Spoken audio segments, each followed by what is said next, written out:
everyone. Welcome to Wine Simplified, a wine podcast for cork dorks and those who want to be.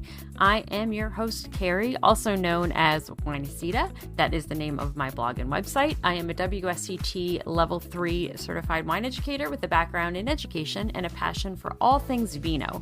I currently serve as the wine lead at the Good Pour Wine and Spirits Marketplace in Longwood, Florida. The store isn't a sponsor of this podcast or affiliated with it, but if you happen to find yourself in the area, please stop by and say hello. So let's get started. Welcome again. Thanks for joining me for another episode of Wine Simplified. I really appreciate you coming back. I am experiencing a little bit of technical issue today, so I appreciate your patience. My original audio recording system is choosing to not work, and I can't figure it out. So if you do hear any echoes or pops on this, I am using some lower level backup software, so I do appreciate your patience, but we're going to get the job done today. It is about 109 degrees in a real feel here in Florida. I don't know if that's dog days of summer down here, because sometimes that hits in August and September, and it's just plain hot, and so that's why I am really excited to be talking about the style of wine that we're talking about today. And one of my favorites is white wine. I feel like I say one of my favorites a lot because I love wine, but truly we do drink a lot more white wine at home. Maybe it is because we were in Florida year round, than really any other type of wine. If you've been listening from the beginning, you might know that a couple of episodes ago is when I introduced the 9 wine styles. Technically, I'm going to cover 3 of them today, try to condense it into this one episode, and then maybe I can even leave some space to go deeper into each one at a later point, just so we have some future episode content, of course. Plus, I think they will make more sense when they go together. So I'm going to cover the light-bodied white wines, full-bodied white wines, and aromatic white wines. I may or may not do the same when it comes to light and medium and full-bodied red wines, but I also might just do full-bodied reds on their own because that's a huge world in and of itself. And we'll cross that bridge when we get there in a couple of weeks. Next week will be rosé, but today we are talking about the refreshing and zesty world of white wines. Again, as a quick refresher, you should already know this if you've been listening from the beginning, but it's always good to refresh what makes a white wine white. So white wines are typically made from pale-skinned grapes or white grapes, which is a little bit easiest way to explain it, but they tend to have like a little yellowish, pale, greenish tint to them. You cannot make a red wine out of white grapes. However, you can, of course, make a white wine out of red grapes. Because remember that after harvesting, winemakers will press the white wine grapes right away, and they don't let the juice hang out with the skins like they do for reds. And of course, in a white grape, there is no red skin to hang out with, and that's why you can't make a red wine out of a white grape. Unless, of course, you are blending a white wine varietal with a red wine varietal. So I've seen some cool Shiraz Viognier blends, and that would be an example of that. Sometimes, Riesling gets thrown into some things, and that makes it just delicious. But no skins will equal no deep color and no tannins. So no pale white skins. You can't make anything deep with that type of color. I'm not really going to get into orange wines today. That is becoming even more popular in the world of wine. And that's basically when white grape is placed on its skins for a little bit, and it kind of gives an orangey tint and does extract a little bit of tannin. They're kind of cool, fun, funky wines, but orange wine can be a whole episode on its own at some point. So what kind of is the key factor for white wines though? And I would claim that it is acidity.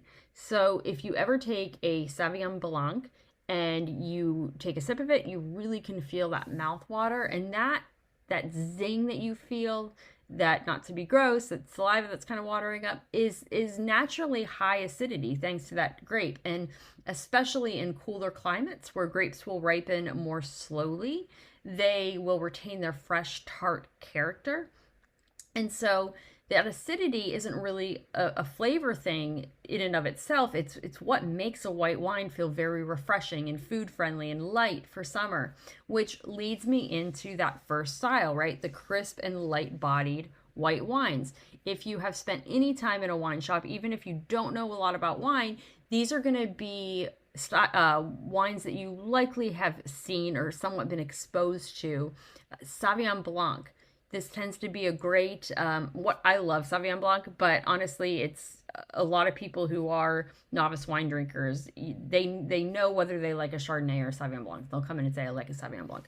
So if you have ever bought a Sauvignon Blanc, especially from New Zealand, you know what I mean about that acidity. It's citrusy, it's grassy, it sometimes feels very herbal, very green, if you will. It's kind of like springtime in a glass. And in my opinion, Sauvignon Blanc is one of the most expressive grapes based on the terroir where it's from.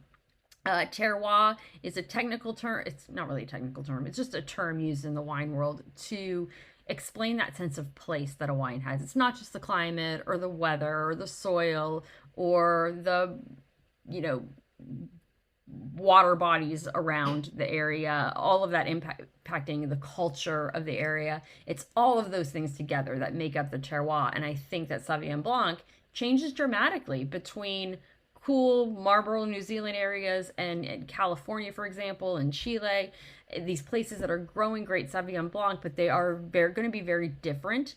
The grape will smell and look and taste very different because it is such an expressive grape of where it's grown. As a side note, and as a geeky scientific note, if you ever wondered why when you have a glass of Sauvignon Blanc, it tastes like fresh cut grass or like a green bell pepper, that is part of the grape's personality. And it's actually primarily due to a compound. So, alert, big word coming, methoxypyrazines. And that is a class actually of chemical compounds that are found in those grape skins of the Sauvignon Blanc grape. And these compounds are responsible for the herbaceous and vegetative notes often associated with the variety of Sauvignon Blanc, especially in cooler climate regions. Those compounds still exist, but they will fall off a little bit as a grape ripens in a warmer climate. So that's why something you get from a cooler region in New Zealand is going to be a little bit more grassy and herbal than maybe something out of California. But across the board, Sauvignon Blanc is very light, very acidic. It's a very refreshing white wine, and it is really a classic pairing with a lot of foods. But think goat cheese, shellfish, or green salads.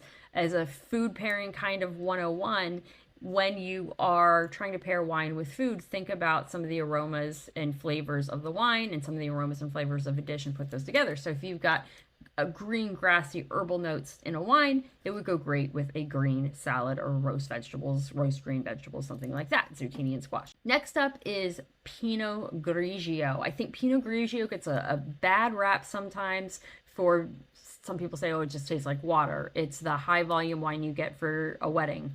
But if you have a great Pinot Grigio, especially something from, Alto Adige, Italy, or where they do it really well, you're going to get a lot of great complexity out of that wine. So there's some great Pinot Grigios out there, but still, because of that reputation, not incredibly expensive.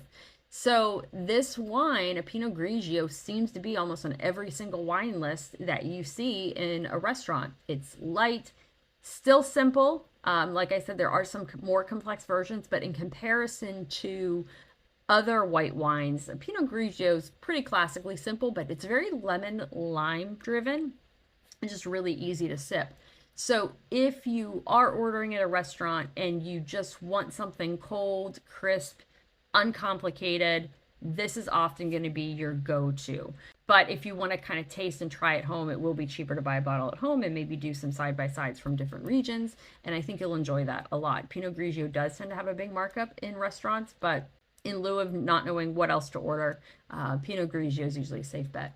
Next up is Albariño or Albariño, depending on where the grape is at, Spain versus Portugal. I love, that's how you know I really love, I'm giving it 3 loves, Albariño. It is a wine that maybe you've seen in the Spain or Portugal aisle. in the wine store and you've thought, do I need to know what this is? What kind of wine is this? I'm not going to touch it because I'm not familiar. The short answer is yes. You should absolutely know what it is. I like to call it a little Sauvignon, one of the Sauvignon Blanc adjacents. If you like Sauvignon Blanc but you want something with a little bit more minerality, shoot it with an oyster. That Albariño is a great option. It's bright, citrusy. It's got hints of stone fruit and a touch of salinity because it's usually grown in areas where there's some coastal influence. And it's really great, like I said, with oysters, ceviche, or shrimp tacos. And so if you are new to Albariño, if you have no idea what I'm talking about, Albarino, this is your permission slip to try it. Please try it and then give me a comment or a note when you do and tell me what you think. Next up, we have Gruner Veltliner. Fun fact about Gruner Veltliner, when I was taking my blind tasting exams, they tell you, and this might sound really gross, but those exams usually start at about 10 in the morning, and you kind of need to get your palate prepped for that taste of alcohol. So in the morning, before you take a test, and I swear this is the only time that I did not brush my teeth, in the morning. I've had to do these tests a couple of times, and so it's only on those days that I would do this. You don't brush your teeth, you don't use mouthwash, but you need a very high acid wine that will essentially be your mouthwash, and you gargle with it. And that gets your palate prepped to taste alcohol and to be able to assess wine in those answers in the morning. So I didn't actually drink in the morning, but I would, swish and swirl like I was with mouthwash. And I did that with a Gruner Veltliner because it is even a little bit higher acidity in some cases than Sauvignon Blanc. The go-to for Gruner Veltliner, the go-to areas really are Austria. It's super fresh with green apple, citrus, often has a little bit of a white pepper or peppery note.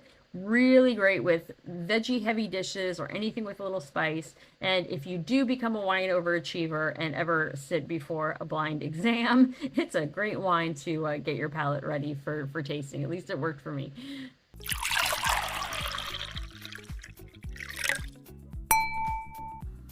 Since we're talking about white wines, my smart buy of the week is going to be one of my favorite whites that is incredibly affordable.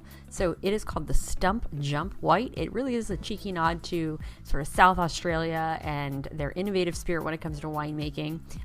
Easily under 15 bucks. I think it's $14.99 at my store. Sometimes you can get it online for like $11.99, but it is from De Arenberg Winery. So De Arenberg is a family winery since 1912, and today they are mixing traditional winemaking with innovative winemaking. They do organic and biodynamic farming. They do basket pressing, all the really cool stuff. The Stump Jump itself is a fresh fruit-forward blend. They also make a Shiraz and some other wines in that lineup, but the white is about 55% Riesling, which I think is what I love about it. Marsanne, Sauvignon Blanc, and a dash of Roussanne. So it's a really cool, affordable wine that's fun and funky if you're new to wine and want to try something different. You can think like guava, passion fruit, pineapple, green apple, quince, a little bit of minerality and graphite. All of it is wrapped up in a wine with great acidity and some texture, and it earned a solid 90 points from Wine Enthusiast if you care about that sort of thing. So it's a really perfect grab and go summer drink. Goes great with sushi, fresh seafood. Like the other whites that we talked about, serve chilled 50 to 55 degrees for optimum temperature, but truly you can drink it however you'd like. It is unoaked, so it really does keep a pure zesty character that I love. I will post a link for you to find it yourself and give it a try. Now let's get back to it. Next up, we're going to move into medium-bodied whites. These ones have a little bit more texture, a little bit more complexity. Remember, when we talk about light, medium, and full body, we can use milk as an analogy. So think skim milk versus 2% versus whole milk or cream or something like that on the palate. So these medium white wines will be just a little bit fuller if you want something that's still fresh and maybe even feels a little bit light when it comes to aromas, but has more weight and layers of flavor on your palate. These wines are going to be your friends. Starting off with Chenin Blanc. So Chenin Blanc is almost, I say, the chameleon of white wine. It can be crisp and dry, or it can be off dry, or even sweet, depending on where it's from. So if you're looking for something from the Loire Valley, Chenin, Vouvray is a key area. So if you see Vouvray, Vouvray, that's likely going to be Chenin Blanc. And those are going to experience some lean minerality. There are a few examples there that might be slightly off dry, especially if it's a little bit kind of in a warmer spot. And then South African Chenin Blanc, I just had one of these the other day and it was tremendous. I will try to remember to post the link, but if I forget, just ask me. And it's often a bit richer and waxier. Really goes great with roasted chicken or pork with a slightly sweet glaze. There is a wine from Barton and Goustier, which is a negociant co-op house out of France, one of the oldest. They work with a ton of producers. It's like a $12.99 bottle of Vouvray. It's not expensive, but if you see that one, it definitely is off dry. So if you're trying to, maybe you're not ready for completely dry wines, but you want something to get a little bit more exposure to these grapes with a little bit of sweetness, that one's a great one. That's a little bit more off dry. But in general, Loire Valley Chenins and South African Chenins are going to be fairly dry still, but just richer and a little bit fuller. Then next we're going to have unoaked Chardonnay. Keyword here is unoaked. If you don't think you like Chardonnay because you've had a buttery, heavy one at some point and you just felt like you were drinking movie theater popcorn butter, which is one thing I really don't love about Chardonnay in general, so I hear you. But unoaked Chardonnay that hasn't had the experience of being in you know, new barrels and getting all those flavors out of it. Generally think Chablis in France. A lot of the French style Chards will be more of this unoaked style, or at the very least very lightly oaked and neutral oak. So these Chardonnays are crisp. They've got some minerality, nice lemon lime, citrus zest, and you know, they even have a touch of apple notes, which is really delicious. And so if you are skeptical about Chardonnay, I would challenge you to try to find one that is unoaked, because I think this style could change your mind. But it definitely falls into the medium-bodied category because the butteriness will make it heavier. And so we'll get into that one, well, you know, if we wanted to talk about fuller-bodied white wines. Then we're going to talk about dry Riesling. I stand on this soapbox all day long because I hear it all the time. Oh, I don't like Riesling. Rieslings are always sweet. I want to bust that myth right now. I think Riesling is the sommelier's best friend. You ask any of us in the industry, and we get really excited when somebody says they love Riesling and they like dry Riesling. Dry Riesling is bright, citrusy, green apple, especially something from the Finger Lakes. If you find a Finger Lakes dry Riesling, I love that kind of, sometimes it has this note that you're walking through an apple orchard. And there's a lot of minerality and notes. It's fantastic with umami foods like sushi, grilled fish, mushroom risotto, even spicy dishes, because those fruity and mineral notes really can offset the spice and the heat of, think about like a spicy pad thai or a spicy, you know, Asian dish of some type. And it really, really pops. It makes the wine pop. It makes the food pop. It's tremendous. Then we're going to go into our full-bodied rich whites. These are the wines that bring creaminess. So these are really rich on the palate. They will often see oak aging to add the texture and flavors like vanilla or toast. But a lot of times when somebody doesn't like Chardonnay, it's because they don't like all that butter, as I said before, or some people really love that buttery note. So where does that come from in a Chardonnay? It's actually due to a compound called diacetyl, which sounds like a dinosaur from the Jurassic period. It's not. It is actually a byproduct of something called malolactic fermentation. So this is a process used by winemakers to convert malic acid to lactic acid. So think about a green tart apple having malic acid and then lactic acid coming from milk, that creaminess. So this malolactic fermentation will convert that malic acid to lactic acid. But when that happens, diacetyl will come out in a Chardonnay. It does happen organically. Sometimes it can be artificially infused, but with Chardonnay, generally it will come out organically. And that's what gives that buttery note, depending on, the level of diacetyl that comes out and the winemaker's process. But the fun fact about diacetyl is it's also the same compound found in movie theater popcorn. So I think sometimes when a Chardonnay is incredibly buttery, that kind of is that feeling of, oh, I'm drinking movie theater popcorn butter. And they actually share similar compound components. Now, I will say, if you do have movie theater popcorn butter, an oaky Chardonnay is a fantastic pairing.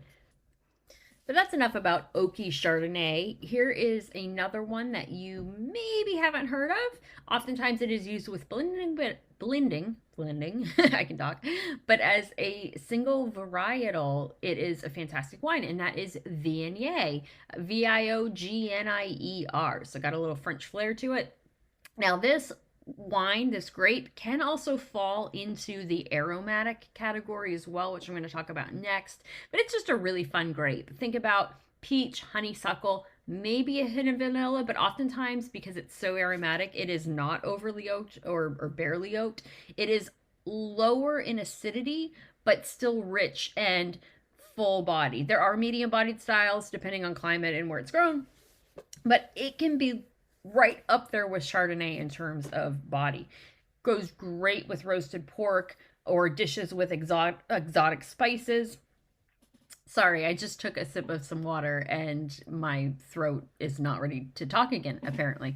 But we will get through this. Next up, let's go into the aromatic whites. These are like the perfume bottles of wine. So these wines just greet you before you even take a sip. As you're pouring, intense aromas are their thing. So Gewürztraminer, that is a big word. I like to call this the stepsister of Riesling. It is like rose petals, lychee, ginger. You can really almost smell it across the room. Great examples are made, up north, like Finger Lakes. I grew up in Pennsylvania, and so up closer to like the Ontario area.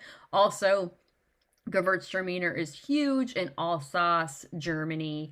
You get great examples of Gewürztraminer. Lower in acidity, a little bit of a slightly oily texture, which can make it polarizing. Some people tend to love it or hate it, but if you've never tried one, I definitely would suggest giving it a try because it is incredibly unique and just a delicious, delicious grape. Also has some notes of like pepper on it, not in a spicy way, just like a little bit of white pepper, and possibly even some honey, similar to a Riesling. Then Torrontés. This was my Smart Buy of the Week grape style wine a couple weeks ago, but it is really Argentina's flagship white grape. It's wildly aromatic, typically dry, goes really great with ceviche or Thai salads.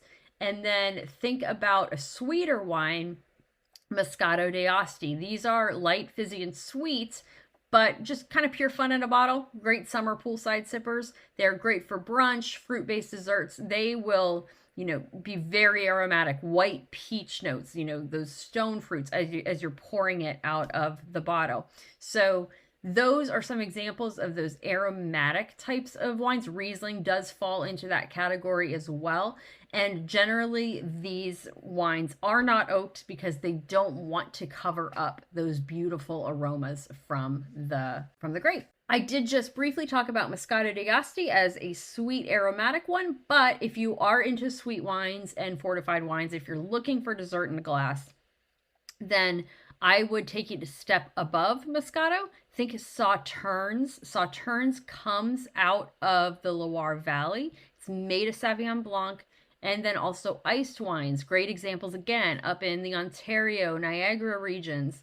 But these are luscious and rich. Basically, grapes are on the vine a lot longer. And an ice wine, the reason they're so expensive and come in smaller bottles, is they let the grapes freeze on the vine and then they pick them as they're frozen, and they become so concentrated and so rich with sugar. But then out of a single grape, you might only get about 3 or 4 drops of juice, but it is the most beautiful juice ever. And These wines have enough acidity to stay fresh. They're not cloying. You know, you get beautiful honey, apricot, some nuttiness. A couple ounces in a glass are just perfect with dessert, cheesecake, tarts, or even if you had something a little bit richer, like a blue cheese or a foie gras. I'm not bougie enough to eat that, but if you are, sauternes and ice wines are fantastic, especially around the holidays.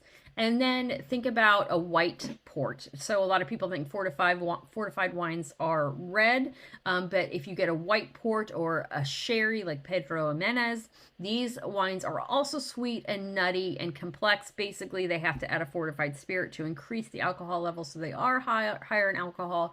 But if you haven't tried PX Cherry with a dessert, a little goes a long way, but it's kind of like got some liquid caramel notes on it and dates.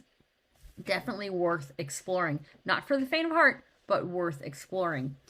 So how do we serve these white wines?